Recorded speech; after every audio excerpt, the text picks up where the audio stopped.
Yo, it's your boy Jerry the Great, and you are tuned into a brand new episode of Just Jerry the Dignified, Delinquents. All that in one. This is a special episode too.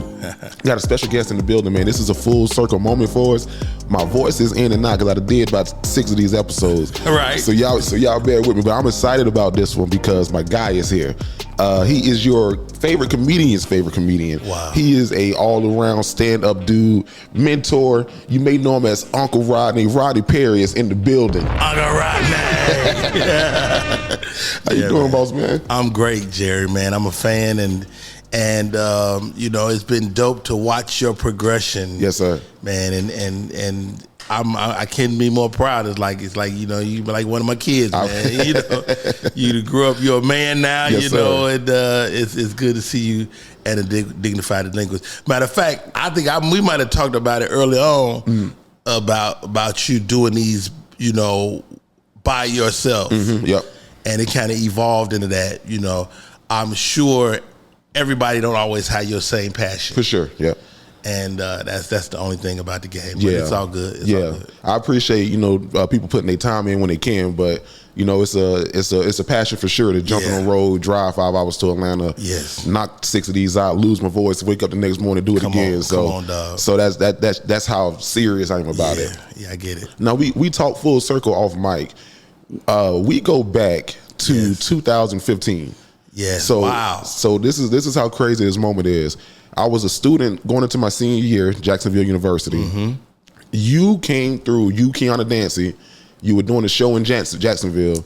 You stopped by the radio station. You were my first celebrity interview at the radio station. Get out of here. You were the first celebrity interview at the radio station. So I appreciate you for that. I remember you being prepared. I remember you like having real questions and you didn't ask no BS. Yeah. And Kiana and I were on the road at that point for Bounce TV. Not for Off the Chain, but for another show, and they were sponsoring a tour and all that good stuff. So yeah, it was a good time. Full circle moment, and then from that moment, it got me into where I am now today when it comes to podcasting, media, entertainment. Yeah, and then to come back was that almost a year ago today. You were in Tampa, Florida, at the Improv. And you let me come in and you let me do a guest spot with you. And you did your thing, man. Jerry the Great is great. The boy is funny. Yeah. Hey, I appreciate that. So it's like those moments that you've done for me, but also I'm sure countless others where like that's why you Uncle Rodney. Like we lean on you. Now then we'll call you, you'll hang up on us. But but we know that you're there. I'm a little abrupt with my hang up sometimes too. Like man, I thought we were still talking. Like you was gone. But I was talking to Rita O'Brien. He and I do a podcast together called We Finna Argue, right? And one of the things that we were talking about is that he's like, Rodney, he's like, ain't no way you affected so many different comedians because they come on the show. I was like, you know, I was the first one that did blah blah. I'm the first one that told him to do. He's like, you lying. He's like, you lying, Rodney. I was like, no, it's true. A lot of people I affected their first days because I believe in embracing the young people. Yeah. Because if you're gonna have a long career, you're gonna need people to champion you when you're not in the room. Yeah, for sure. And what better person than somebody you helped at some point? Absolutely. Yeah, absolutely. And I'll tell you what was pivotal about that the improv at the Tampa improv situation. I talked to Clint Cole. Shout out to Clint. Go get his merch. Yeah. I was talking to Clint Cole. Is that Clint's merch? This Clint, yeah, this is his Bears Them Sugar merch. Yeah, that's crazy. I like that, Clint. But Clint gets on my nerves too, for the record. But go ahead. I think it's just that Philly in them. Anybody from Philly, you can't talk to. They're abrasive. They're abrasive guys. But they're industrious too, which I love that about them. But go ahead. I'm sorry. No. He was telling me, he was like, dog, your only goal whenever you're doing these guest spots, when you go with Rodney, when you go with DL, when you go with Roy, anybody, your only goal is to get X back to come to the second show. Like if you do that 7:30 show, he said your goal is for them to say, hey, are you going to stick around? So I did the 7:30 show with you. We wasn't planning on staying in Tampa. So I thought I was just going to do the 7:30, and you were outside taking pictures with fans. Then everybody, it was over. You would come back in to get ready for the second show, and you pointed at me. You said, "Jerry, you gonna stick around for number 2?" And that moment felt like when who's the guy, Johnny Carson, when he invites you over to the sofa, to the couch, to the sofa. That's what that felt like. I was like, shit, I guess I done. Yeah, let's get a hotel because we gonna be down here for a minute. Wow, that's good stuff. So that's how pivotal you have been in the early steps of my career. Wow. So we all have those. Every great journey start with a single step, man. Yeah. And as we navigate this life and this journey, this thing we call comedy, it ain't for the faint of heart, man. And somebody got to give you a leg up. Yeah. David Arnold and I, God rest his soul, I was just talking to his road manager the other day, and he was a teacher of comedy, and we used to talk all the time. Say, David, why the fuck are you peppering the world with all these horrible comedians? And he's like, Rodney, he say it's not that. It's just to give a guy the one piece of knowledge that'll help him not make XYZ mistakes. For sure. And that was his philosophy, and we miss him. Yeah, absolutely. R.I.P. to the great David A. Arnold. Yes. Now, talking about comedy, you were one of the few people who during 2020, I say this word crazy, during COVID, you were creating avenues for everyone. I think that you probably gave somebody the boost to do comedy. Right. Because you would do open mics on, was it Instagram Live? Instagram Live, man. We would go live. Well, this is the thing.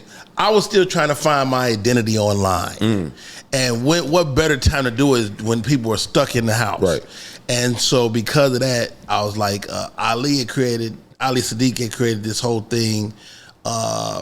It wasn't an open mic though. It was a comedy show. It was a live comedy show. And I was like, you know what? You can't have that without this. You need an open mic where people can just pop up and maybe get on. Yeah. And so I created that. I met a lot of young comics that I didn't know, and it was a great time, man. And it helped me personally kind of find my way online. Yeah. How has that been? Because as the game of comedy evolves, and is the word I would use. Yeah, very good word. You have to find your footing in this new arena. So I was in Orlando, and I was watching Roy Wood Jr. on stage, and he was killing. Great comedian. And he came off, and he's a great guy because he just like, hey, whatever y'all need, ask, go. So a comedian asked him a question about the importance of having a social media balance with a stand-up presence. And Roy told the guy, he was like, listen, you did my show tonight, it was 300 people in here. You go home, make a viral video, that's 3 million people. Yeah. He was like, so you need this, but you also need that 3 million online because that's going to feed this. Absolutely. So this is the way I look at this is the difference, essentially. When I was coming up, you had to get on television and or film. And that thing has changed. So where it used to be that the way you get famous has changed. And you can get famous from your phone, and you really got more control than you ever had right here, right in the palm of your hand. And so, like you said, 3 million or 300,000 or 30. If you get 30 people that really mess with you, that's a good day in your city. And you can go to X Club and be like, man, I got 30 people gonna come see me tomorrow. And that's a good day. That's a leverage. great day. Yeah, that's leverage. Yeah. And I love the digital aspect because I'm based in Jacksonville. Yeah. But I can touch it feels people. like you're wherever Absolutely. I am. Yep, absolutely. Yeah. And I can touch the people in California, the people in Atlanta, the people wherever. And you gave me some great advice, some sound advice. This was in 2021. We were talking about moving. My wife and I, we was like, okay, should we move to Atlanta? And you were like, yeah. He was like, but then you said, but Jerry, it sounds like you want to do more so the entertainment piece. He was like, it sounds like you want to do more podcasting, writing. He said, you said, nigga, you can do that from anywhere. You ain't got to come to Atlanta to do that. Yeah. And I was like, great fucking advice. The conventional wisdom has changed over the years. So when I was a young man in the game, the conventional wisdom was go to LA or go to New York. And that was true then. It's just not true anymore. Yeah. You can become what you're going to become, where you are. Yeah. And social media creates the avenue for that. But, it won't hurt to go to Atlanta, LA, or New York. Atlanta's been added to the pie now. If TV and or film is your passion. But I don't recommend comics to quit their job and arbitrarily go to two of the most expensive places in the world, which is New York or LA. I just don't really advise that. I'm of the mindset that go when you don't have no choice. You know, don't quit your job, get fired. Yeah, is my advice. So yeah, and I think I took that. I'm still rocking and rolling with it. If I'm being completely honest with you, my ideal career, right, would be me having a lot of things in my bag. So it wouldn't necessarily be me being a full-time comedian. I always say, if Terrence J, who is a fucking great host, actor, yeah, if he could get on stage and do stand-up, he would be in a different stratosphere. Right. So my thought is, if I can follow that Terrence J model with stand-up on top of it, it's like, yeah, right. Jerry can host, he can write, he can do this, and he can get on stage and he can make this whole room laugh. Right. That's the goal. I'm not sure if it's. I mean, there is, like, I'm a spiritual guy. I believe God requires you to trust Him at some point, and so at some point on your journey, you may have to take a leap of faith. You know, now, does that mean quit your job? Does that mean exclusively do comedy? Does that mean act? Does that mean host? Does that mean have a podcast? It may not mean none of those things. Yeah. But it could mean all of those things. And so I think God requires us to trust Him. For sure. At some point. At some point. And what that is relative to each one of us is different. Yeah. Yeah. For sure. Now, you've been in the game, are we on 30 years now? What year are we at? Yeah, it's 30-ish. 30 You know, at some point you just stop talking about it. Because people remember me. People remember you. People are like, man, when I was 4 years old, you was on television. Yeah. You know, so I've been in the collective consciousness for give or take around 30 years. 30 years. I was just watching probably last week Johnson Family Vacation. Huge for me. Forgot that you was in it, and you were pivotal in that movie too. Yeah. Forgot. I was like, damn, look at the young Uncle Rodney right there at the DJ booth. Bow Wow was the little boy. Yeah. You know, Solange Knowles is in that film. Cedric the Entertainer, who gave me the opportunity. So, real quick story. So, I'm already working with Ced. Ced had a TV show called Cedric the Entertainer Presents. With the Raquel Robinson sketch comedy show. And so it was doing good, but the show came along at the same time Chappelle's show starts. But Ced is on network TV or Fox TV. Yeah. And so we got preempted by baseball that year. So the show didn't never find the rhythm. And Chappelle is saying whatever on Comedy Central. So that is happening. So the show goes away, but they're preparing to do Johnson Family. And they had a table read, and I got to play Steve Harvey's part in the table read. Oh, wow, okay. So I read Steve Harvey's part. Of course, Steve got the role, but I run into Cedric's road manager, which is Kelvin Bland, just on the streets of L.A. I was like, man, I need a movie. I know y'all working on a movie. He's like, Rod, we got you. Yeah. And Jerry, I can't tell you how many times somebody said they got me and they didn't have me. Right. So I thought it was some bullshit. So the next day I get a call. They bring me in. They wanted, the role was for a big guy. So the bit was going to be the DJ that families was going to battle. The DJ was going to make the record scratch with his belly. Okay. And that was going to be the bit. So they completely changed the bit. They gave me the role. And to be honest, Jerry, that movie has paid me a million times over. Wow. Since then.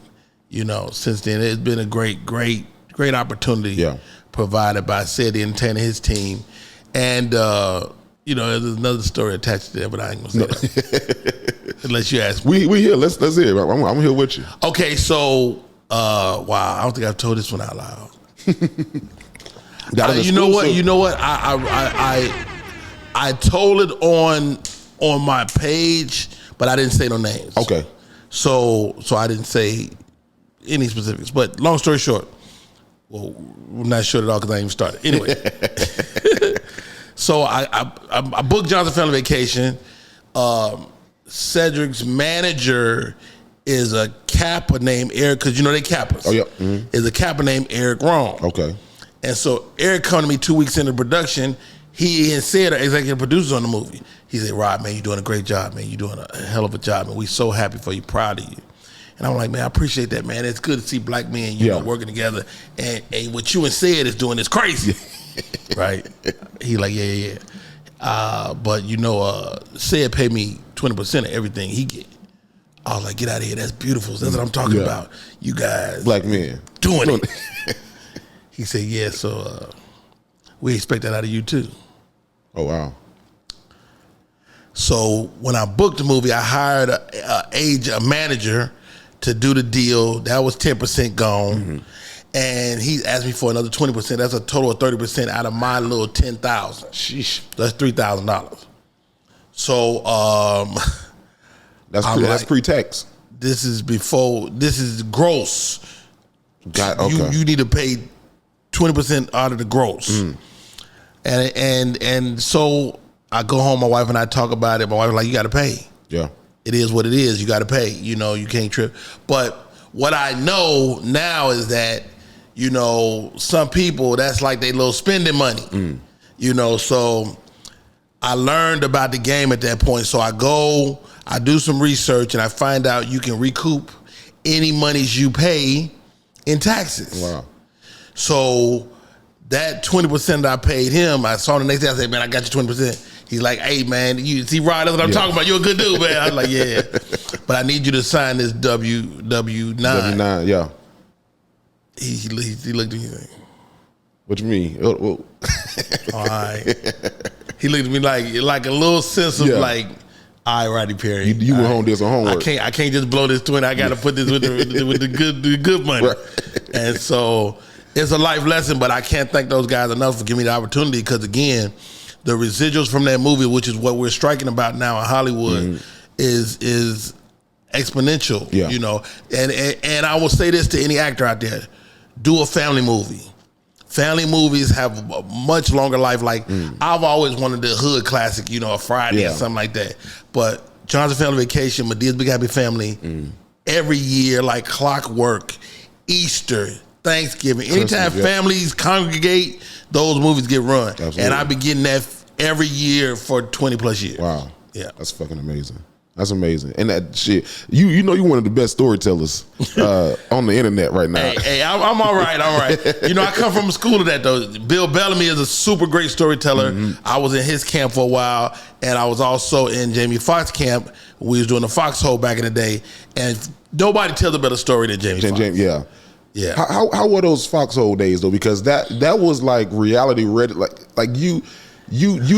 I'm young. We were way ahead of the power curve. Like nobody was podcasting. Yeah, and that's what y'all was doing. It didn't have a name then. We were doing a radio show, and so it was Speedy's Comedy Corner. So Speedy and Jamie are like friends, real deal friends. And Speedy had this show. Myself, Corey Holcomb, Clayton Thomas, Tangerine, Thomas now. Who else was on there? Louis Diggs. It was so many of us around this table. Yeah. We would go there once a week, and we would rock. And sometimes you would get to go on the air with Fox. Yeah. And Fox would tell all these great stories, man. And he was just this was dope about Jamie Foxx. He will introduce you to anybody. Like Jamie Foxx not gonna be standing there with Steven Spielberg and not introduce Rodney Perry. He's not gonna do it. And I know people that I got friends that won't do that. Yeah. I got friends in this industry that be like, you don't need to meet Steven Spielberg yet. Not right now. You ain't ready for that. Jamie Foxx would be like, yo, Steven, have you met fucking Rodney Perry? This guy, and it give you the best intro. Big you up. Ain't nothing like a good vouch. Yeah. And Jamie Foxx will vouch for you. Dope. That's what make him a special guy. Dope. And I'm happy to see Jamie Foxx back on the man. I'm happy to see him back. And fucking was great in Who Cloned Tyrone too. So. Oh man, he's just a super actor, man. He's maybe the most talented guy in the world. Yeah. And we got to sit at his feet and watch him be great. This is before Ray. Ray, yeah. You know, and he's always been funny. Like Jamie, like people say stuff about Jamie Foxx, right? But Jamie was always cool to me. Mm-hmm. So you won't get no crazy words. But so I'm at a party at Jamie Foxx's house. You went to one of the parties. I'm at a party at Jamie Foxx's house. It's first of all, ain't nothing like it. Jamie Foxx know how to get people together and throw a great party, great party. And so I'm at a party at Jamie Foxx's house. It's the most beautiful people in the world. Like, not everybody's beautiful. Like, I had no business there. So I'm kicking it, it's getting late. It's like 2-something, you know. Jamie is on the balcony. And he looked down. He's like, hey, Rodney Perry, you still here? I'm like, yeah. He said, ain't you married? I was like, yeah. He said, you better get out of here, boy. It's about to go down. It's about to be crazy. Go home. Did you go? I heard him, got the hell out of there. The Jerry the Great. I was on the highway reminiscing on the way home. Like, I had a good time. Now I got to go home and back. Where you in? You were in L.A. at the time?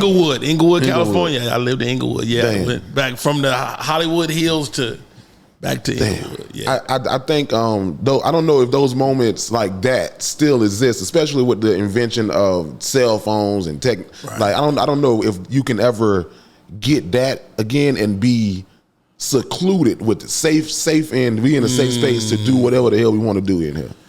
Hey man, I don't know. I don't know if it'll ever go back to that. Yeah. You know, we got self-checkout. Yeah. That's you go to the store, they put your ass to work. Ass work, yeah. Come here. Hey, I need you ringing this up. I need a price check. Hey man, go price check this shit. How many grapes I got? I got 6. Let me put them away the grapes. So it's now you were talking about Cedric the Entertainer show, Cedric the Entertainer Presents. And years ago, 2015, maybe a couple of months after you were on the radio show, I interviewed Walter Latham. Okay. And Walter Latham was telling me a crazy story about how Cedric the Entertainer show went, but he had a pilot with him, Niecy Nash, Ricky Smiley, Tyler Perry, a same sketch show, but they went with Cedric's show over his sketch show. Oh, really? And no, I didn't know that. That pilot is on YouTube, so you can go and watch some of those clips with Madea, Ricky Smiley, Niecy Nash. So I was like, man, that's interesting how I remember Niecy getting hot too, because Niecy was on that Reno 911. Yep. So she was doing improv stuff already. Niecy was hot during that time. Wow, that's crazy, man. Yeah. And the show should have went. Like, I was the audience warm up. Sid called me personally. So he's like, yo, Rod, man, you know, we about to do this show. You know, Sid got deep voice. He got to do this show and I want you to be one of my warm up guys. I can't give it to you outright because you know they got Alex Thomas, but I want you to come in, be my guy. And it was cool, right? So get this, you're a writer. So I don't think I ever told this story out loud either. So myself, Speedy, for Speedy's Comedy Corner, it was a bunch of us. We shot a sketch pilot, right? One of the characters I pitched was a bathroom attendant called Dollar Bill. Okay. Dollar Bill did whatever for $1. So he in the bathroom, if you gotta check your bags, you running late to the airport, you can check your bags in the bathroom. For $1. For $1. $1. So I'm the warm up guy over at Cedric. It's a great job. I'm getting $1,500 a day. I'm warming up the show. It's a great day. I'm rich. Yeah. I'm getting $3,000 a week. I'm rich. You literally. I'm living in LA. I can pay my rent. Money is good. Life is good. So I come in. So we do that sketch show and we pitch it over at BET. One of the writers at BET, a guy named Chuck. Chuck gets a job at Cedric. Okay. So Chuck hadn't got no sketches in that season. And when you're on a sketch show, that's your job. Is get a sketch in. You're a writer, but you got to get a sketch in the show. Yeah. Otherwise, you just collaborating all the time. And, you know, they be side-eyeing your ass like, you got to give us something funny so we can put in the show. So I come to work, and it's this elaborate set. It's literally like our stage, the Cedric stage was like 2 sound stages. It was huge. And so I come to work, and the producer come to me and say, man, Chuck finally got a sketch in. I was like, really? What is it? What is it? What is it? I'm looking at it. I'm looking at it. It's like a huge bathroom. I'm like, what's the sketch? What's the sketch? He got some crazy character named Dollar Bill, and he do everything for $1. Come on, Chuck. I was like, wow.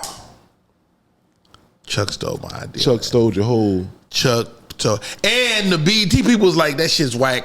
They had already shitted on it. Yeah. 2 years before, and he pitched that idea, and it went. Where's Chuck now? Verbatim. I don't know what Chuck is now, but that's why I'm comfortable saying his name, because Chuck is a piece of shit. No, but I didn't blow him up. Blow him up, but it let me know that Rodney Perry could write for network TV for sure. Yep. You know, because that was my idea, and they did the whole thing. As a matter of fact, I don't even think Cedric know this. Wow. I don't think Cedric knows where that, you know, I mean, he just came in to work one day and they had a cool idea. Cedric, you're going to be $1 today. All right, well, there we go. Yeah. And Cedric killed it. And they had money. We didn't have no money, dude. Like, okay. I had a dude have a heart attack in the sketch, and we had a defibrillator, and we brought it back together. He woke up, he said, what I owe y'all? $1. You know, it was a great sketch.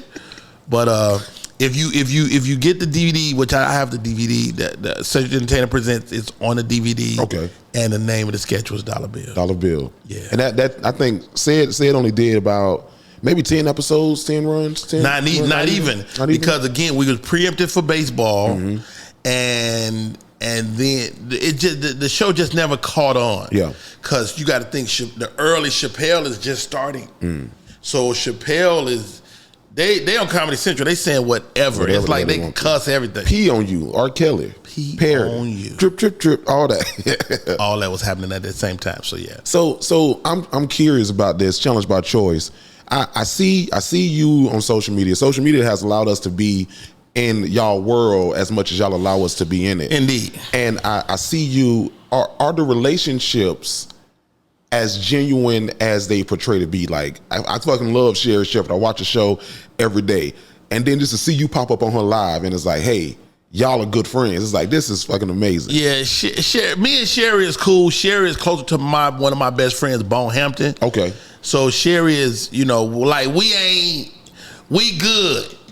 You know, we've been friends for 20 years. I knew her first husband. Okay. Matter of fact, he was fixing my computer when he got busted cheating on her. That nigga closed the deal. Hold on, let me. He closed. Like, don't go through this Rodney computer. He should have put the shit he was looking at on my computer. Anyway, but yeah, Sherry Shepherd and I are definitely cool. And I was thinking about the other day that I have been on her show. Yeah, that's what I was going to. You know, she do the comedy corner. So. But we've talked about it, so it'll happen. And you gotta keep your friends by not really hitting them up for stuff like that. Yeah. You know, because when they can, they will. Let it be authentic. And get hot. You know, at the end of the day, your heat might not be hot enough. Yeah. You know, I get on Jerry. Yeah. I get on Jerry the Great. Yeah. I might not be hot enough to get on Sherry Shepherd right now. Well, goddamn it. But the ball is always back in your court, because you can always get hotter. I think the relationship piece is interesting. I know one of my problems. I'm a fucking old head at heart. Like, and I'm 29, but my soul is about 6 or 7. My best friend name is Harold. This nigga 72. Like, wait a minute, Harold.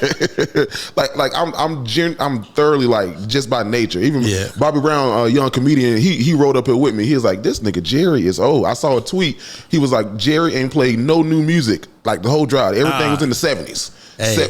So good music, classic, great classic music. Yeah. So I have a problem forging those relationships, because like, nah, like I want to hang with Uncle Rodney. Like, let's go smoke a cigar and drink some whiskey. I ain't trying to go see no titties at Magic City. I'll go, but ain't nothing like good titties. but I think my wife has said it. My friends have said it. They were like, Jerry, your opportunity is going to come later, just because your soul skews higher. Like you're not doing what's hot to us in this moment. You want to talk about shit like blood pressure medicine and you are here. So I don't know if you know anyone that's been in that pole where it's like, okay, like he or she has it, but it's not going to be until 7 years from now when that's trendy, or when it's comfortable, when those jokes make sense for them to say. Or I mean, your truth is your truth.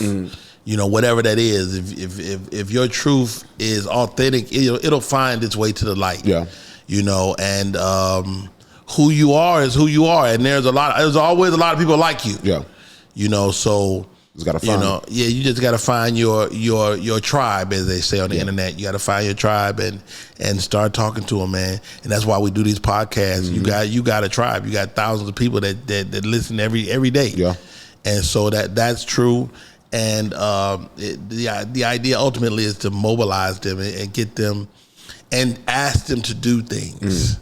Like I'm learning this. Like if you on YouTube, you got to say like, comment, subscribe, share. You got to say that. Yeah. If you don't say it, they just don't automatically do it. They got to. You want me to? Okay, I'm sorry. Yeah. And so you gotta be willing to ask and willing to do the work, man. And that's what you're doing, bro. Yeah. It'll happen. Okay. I'm just I'm like, I'm telling you, 30 and you can't be so like I remember like not wanting to take pictures back in the day, like. But I missed so many moments because I was, I had Ice Cube in my head. Get off my dick, nigga. Tell your bitch to come here. That was in my head, so I never asked for pictures. But I've been in so many situations. But it's easier now because we got our cameras on us at all times, and so you can grab a selfie or something like that. But yeah, I missed a lot of photo ops because I was in my own head about Ice Cube was in my fucking head. Yeah, fucking Ice Cube, man. Shout out to Ice Cube and the Big Three. Yeah. So now we were talking about comedy a little bit earlier. I'm gonna swing it back to there. Swing it. So we did a show we recorded yesterday, and we had a singer on, and she was talking about the importance of collaboration when it comes to singing. And you go do a show with this person, they'll bring their crowd and this and the third. And I was like, I think stand-up comedy may be one of the most selfish arts. Indeed. But it had I think 85 South shows kind of breaking that rule. Yeah. But everything else, I think comedians get a itch, a feel for going up there. Can I kill it? Can I get the biggest laugh? Can I it's like a high. Comedy is an individual sport. Even with 85 South, like black comics typically don't do improv. In a nutshell, but what 85 South does is improv. It's three guys that rock with each other, and it's not the first time it's happened. Yeah, but it's the first time it happened on that level. Yeah. And so big ups to Chico Bean and Carlos Miller and DC Young Fly, Clayton English, Nav. They all found a way to do what we do in front of people. Yeah. Like when we stand outside the comedy club, that can happen any night. And but I still believe comedy is a solo sport. Like comedy is not football, it's not basketball, it's not baseball, it's track and field. Yeah. And so what is track and field? It's individual sport, but from time to time you get to run a relay with your friends. Yeah, that's true. And so we get to see these guys run relays more often than others. And just to the camera, I'm saying this to Chad Oubre. Drop Rodney Perry's full episode on YouTube so we can watch it. You did the 85 South show, and it was like a 15-minute clip. I was like, what a full episode. We didn't do a full episode. Okay, my bad, Chad. So I went in. I happened to be there with somebody else, and Carl was like, "Nigga, come on, nigga." And so we talked, and we just didn't talk long. We only talked like 10 minutes. Okay. 10 to 15 minutes. So they put everything that we said into the show. But yeah, I got plans to go back over there. Okay, because those are my little homies. Yeah. Because Carlos Miller was on Who's Got Jokes. Yep, I remember that. Clayton English. When he got hot, I was the first one to call him to tell him about clubs and how the money works. People don't talk about money in this game. Yeah. And who else? Nav Green is my guy, man. Nav Green have been in 3 different movies together, including Coming to America, too. Nav was in Coming to America, too. Yeah. Me and Nav went in back to back, and one of us affected the other. One kind of way we affected each other because we all kind of look alike a little bit. Gotcha. And when we went in for the audition, who else is over there? Chris Smokey Jones is over there now. And shouts out to More Than Culture podcast. Yeah, Ronnie Jordan. They're going to be under the platform, under that new platform. Oh, they got over the 85 South. Oh, nice. Okay, dope. Yeah. Dope. They and who's my guy? Not Tyler. Tyler Chronicles is there. Yes, but the Secret Genius. Kamal the Secret Genius. Kamal Secret. His last name is actually his Secret. last name. Okay. Yeah, he told me that. Yeah. So I saw him during COVID. You was doing your show on Instagram Live, but when we did our live podcast here, they do a show called The Last Comedy Show of the Night. Yeah. It starts like at 12. Oh, the 1 a.m. Secret Show. 1 a.m. Secret Show. Yeah. And I went, and my girl from The Daily Show was there. Fro, what's her name from The Daily Show? Black girl. Oh, Dose. She was there. It was a white guy who's done Jimmy Fallon and all that good stuff. But then the damn Secret Genius came up and shut the whole fucking room down. The Secret Genius is so smart, such a great comedian, man. And he had a joke last night. I said, we be throwing out tags, people work. And I was about to say, he said, right, leave it alone. Yeah. Great guy, great human being. That's dope. And Ronnie Jordan, me and Ronnie go back to, if me and you 2015, me and Ronnie 2014. Oh wow, 2014. I was trying. Ronnie was playing colleges. I almost got ran out of a couple colleges, man. They say those are tough shows. Why are those the hardest shows? I mean, you're just so far removed from their reality. And kids now are different. Like kids now are like crazy savvy. Like you go to a college now and people talking about side bitches and niggas fucking and shit. Like it was a time you go to college, they was like, don't talk about none of that. Yeah. And so it's just a different world, man. Yeah. That's a tough arena to break into. Ronnie did it flawlessly. I think that he still does on some of the NACA shows, which is where I met him. Yes. And it's just they say that Atlanta is the Mecca. Like they say, like if you are black in entertainment, this is the city to come to, the land of opportunity. It's Wakanda for sure. It's Wakanda. Yeah. So like what do you see next for you? Because you're in a different phase of your career. You know, you're seasoned. You know, you can't take everything. You can't do everything that you once were able to do. But you still out here ripping and running and hitting stages and movies. Like, I go up all the time. I'm a comedian, and I'm an actor. I'm a producer. Producing and directing has probably been my next nice. Chapter. Okay. As I make my evolution. I love all aspects of the game. I'm a comedian first, but like the whole producing thing and the creative thing, I'm getting into streaming. I'm getting into producing stuff for streaming and working with some streaming platforms. So that's the next thing. The next thing for you. And one thing about Rodney Perry, if I could talk about myself in the third person, is that I've always been ahead of the power curve as far as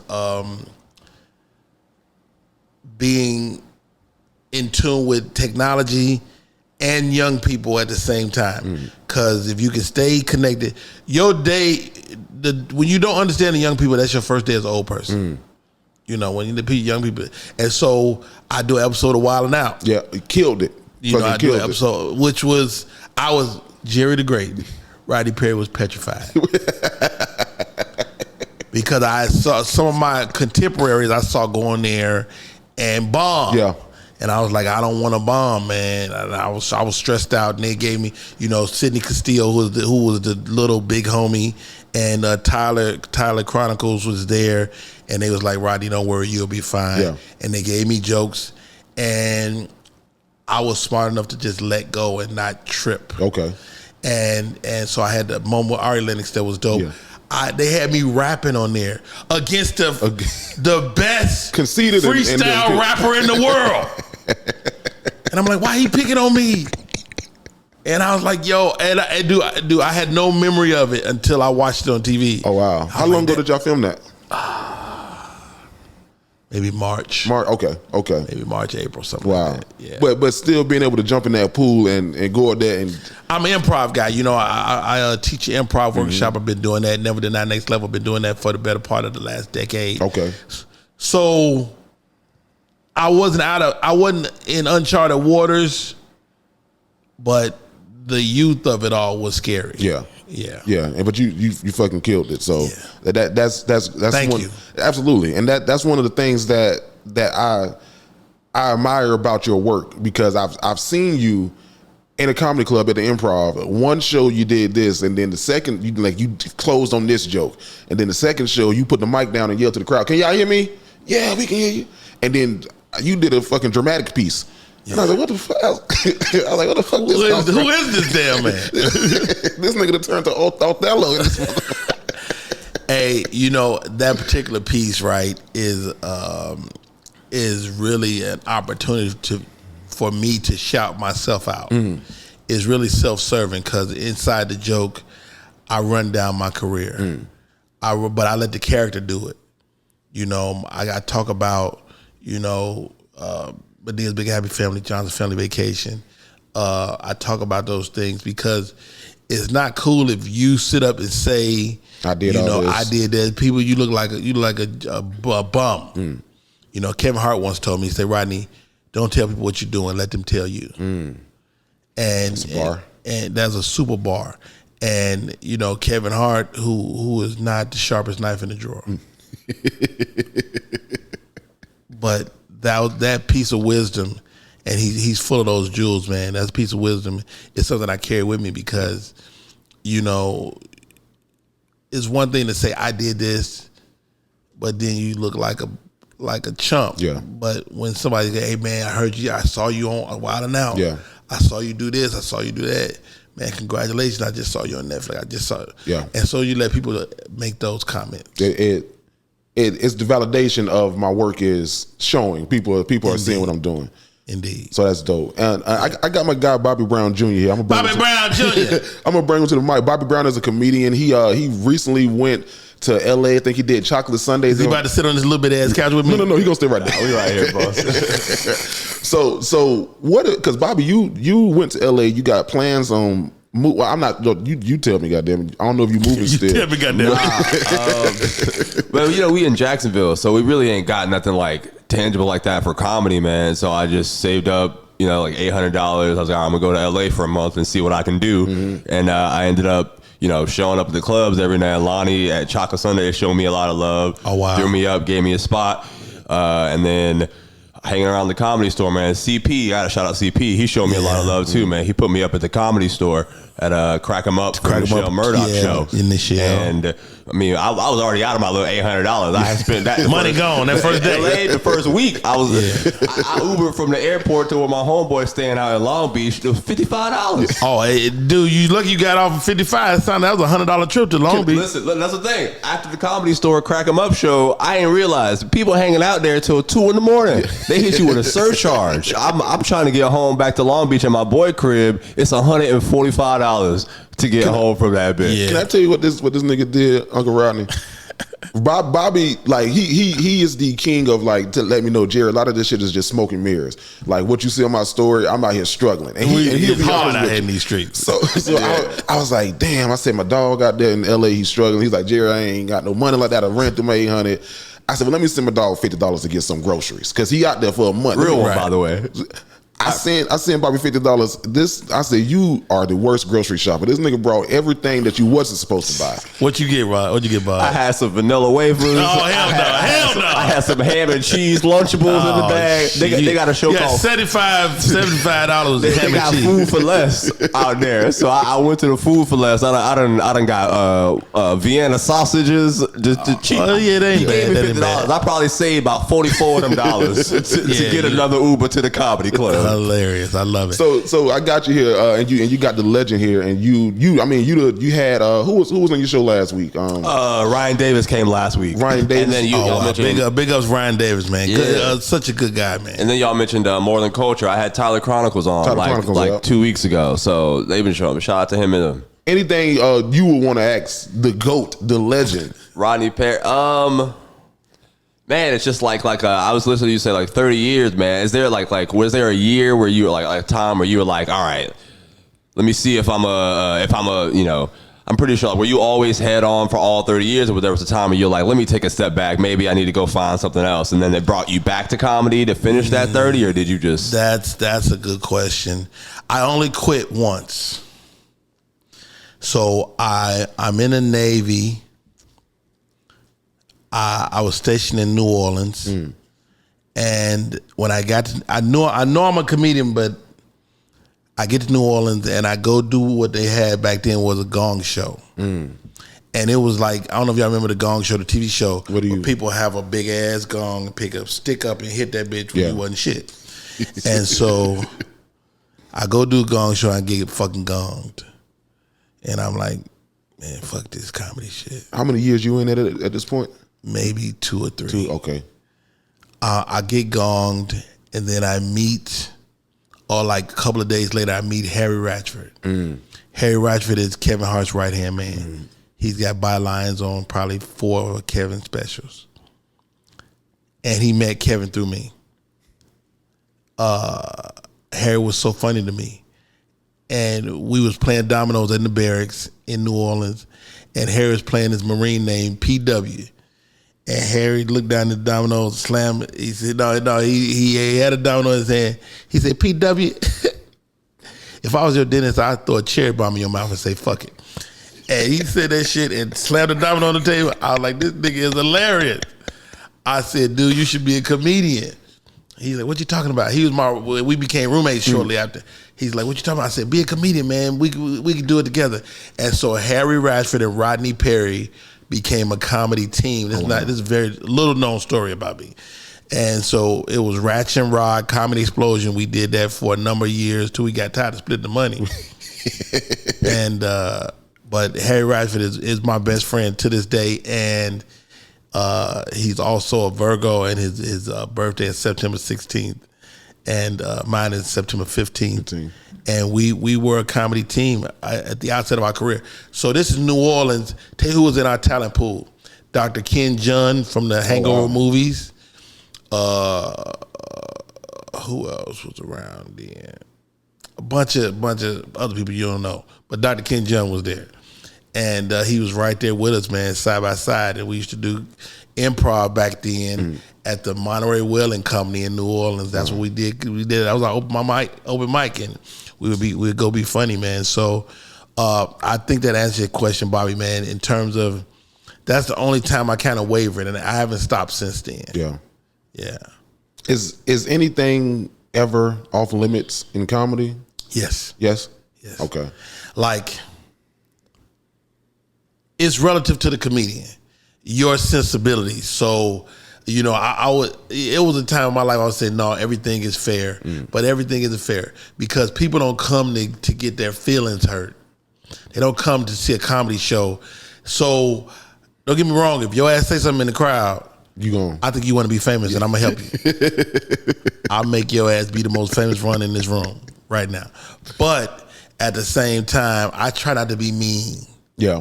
You know, that's me. I try not to be mean-spirited. And I've only lost maybe 2 fans in my career. You know, I remember losing a fan in Cleveland, and it's because I was hustling. You know, after the show, I was trying to sell my little merch, and the lady was like, can I get a picture? And I was like, hold on, I'm gonna get to you. I got to do this. And she's like, oh. And I lost her. If I ever see that lady again, I want to try to gain her back as a fan. But I lost her in that moment. Wow. And to this day, you never really see me hawking merch. Like, it's fans first, then merch. Yeah. I saw you talk about this on you jump on Instagram Live and you have hot topics. And I be wanting to jump on, but I be everywhere doing every which way. All kind of shit. But you were talking about it, and it's interesting. Thinking about Matt Rife, who great fucking guy. I met Matt. Awesome human being. Yeah, amazing. I met him last year. Coolest dude. But Matt Rife, it's crazy to me. Came to the Comedy Zone in Jacksonville, 2022. This is June 2022. Okay. And Bobby works with the Comedy Zone, so he knows how this kind of goes. Bobby right there. Bobby Brown Jr.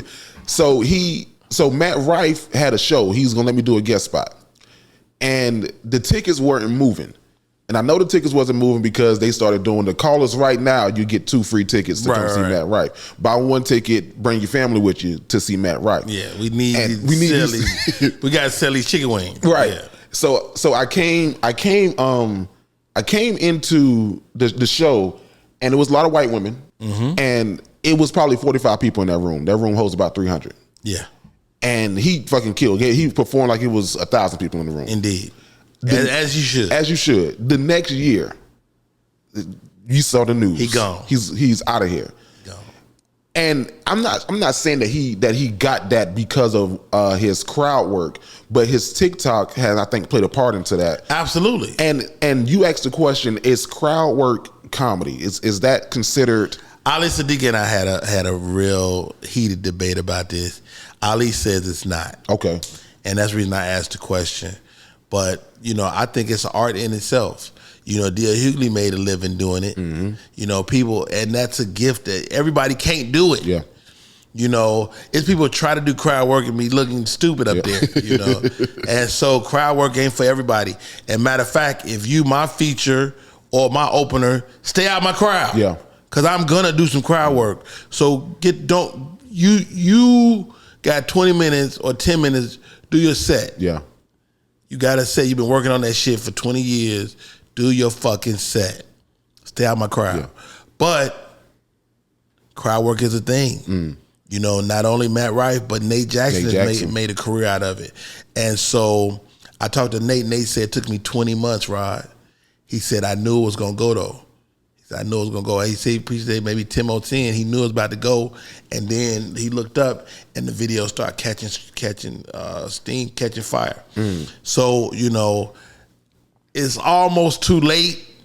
If you had two people do the same thing and hit, you can't. It's almost too late to do that thing again. Yeah. But who knows if you put the right thing up in one video go?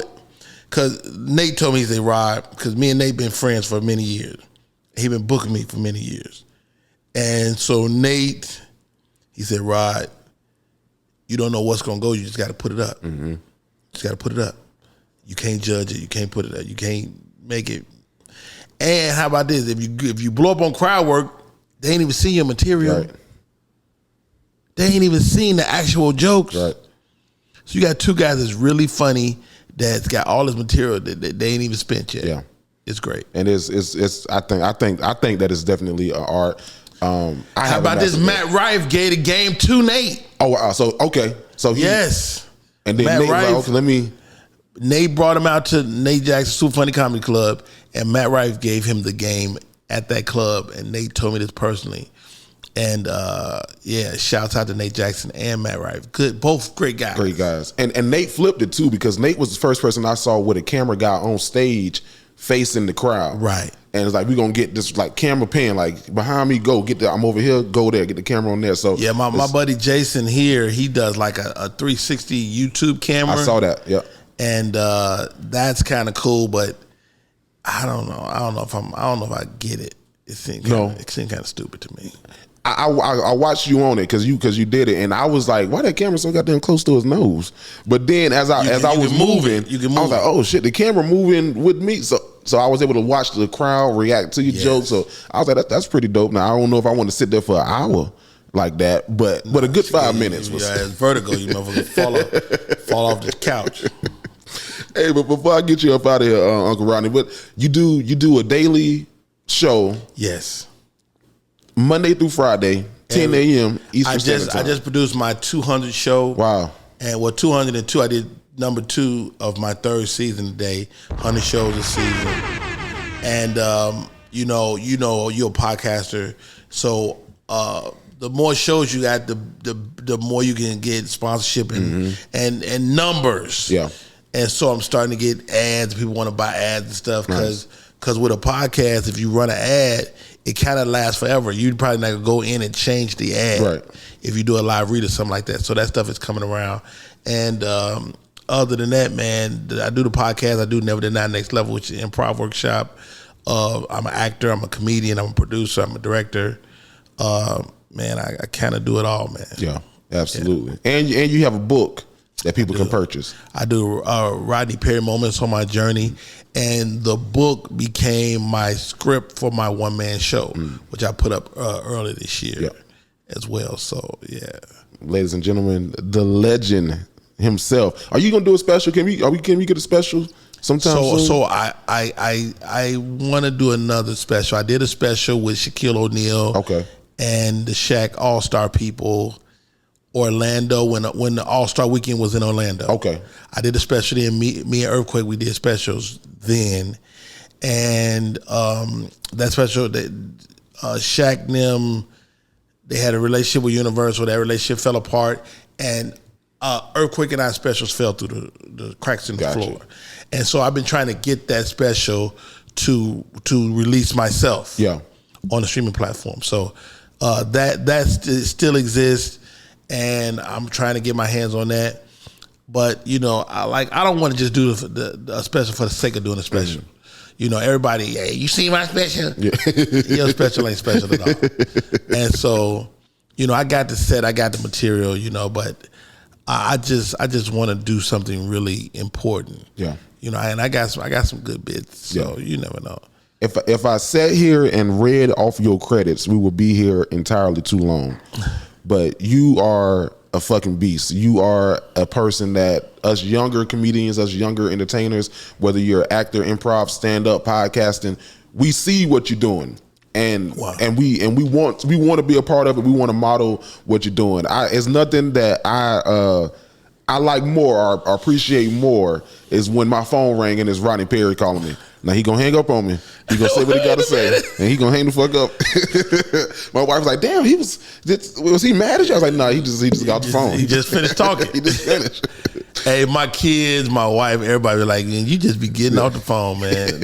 I guess it's bad because everybody, you're not the only one that say that. I be talking and then it just be over, man. Like, all right, I'm going. Bye. I was like, I was trying to hang up on this podcast, but I can't. Ladies and gentlemen, the legend, the great, the GOAT, Rodney Perry. Very kind. Very kind, Jerry the Great. What can they follow you on social media before I close this episode? I'm easy to find Rodney Perry Live on all social media. Rodney Perry Live on all social media. The YouTube is what we need you most, man.